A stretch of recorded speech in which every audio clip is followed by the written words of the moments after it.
So Kurt, if you're watching, done your saw.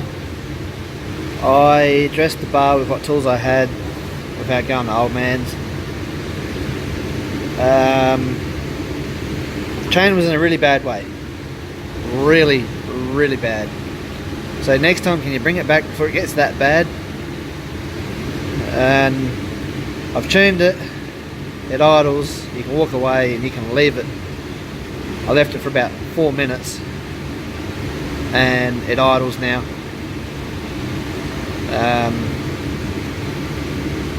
But yeah, after it's had a couple tanks of fuel in it, it may need tuning again because I don't know how old and what fuel is in there. So yeah, in short, with different oil ratio, because fresh fuel and whatever, I might have to probably richen it up again, or maybe lean it, I don't know. Yeah, probably richen it up. Yeah, in a nutshell. Anyway, and Richard, your saw's going under surgery. These cheap saws aren't bad, but they use this real tiny fuel line, and it's adequate, but it doesn't last very long. And all the fuel lines are shot. The only fuel line I got is much larger in diameter when you compare the two. So I have to drill out the little hole in the tank to fit that through. And it'll be alright as long as we keep using that fuel line, and as long as that fits nicely on the carby. I have noticed that some of it's a bit loose.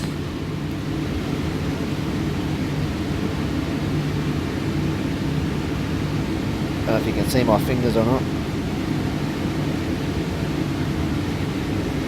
Doing this one-handed. Oh yeah, no, it fits alright. I have found a couple of those are loose with this new fuel line. You know, like they use that small stuff because that's what it fits on here. But this one's nice and tight. They've got a good little Walbro carby on here. Hopefully I don't have to pull it all apart and check it out, but I'll try it first. I cheated.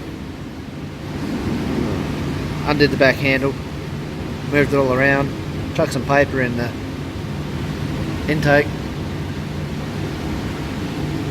So I'll clean all that out too. It's got a little turbo technology similar to the Husqvarna's and Johnson heads.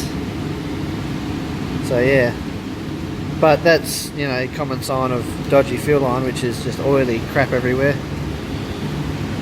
So yeah, radial out for now.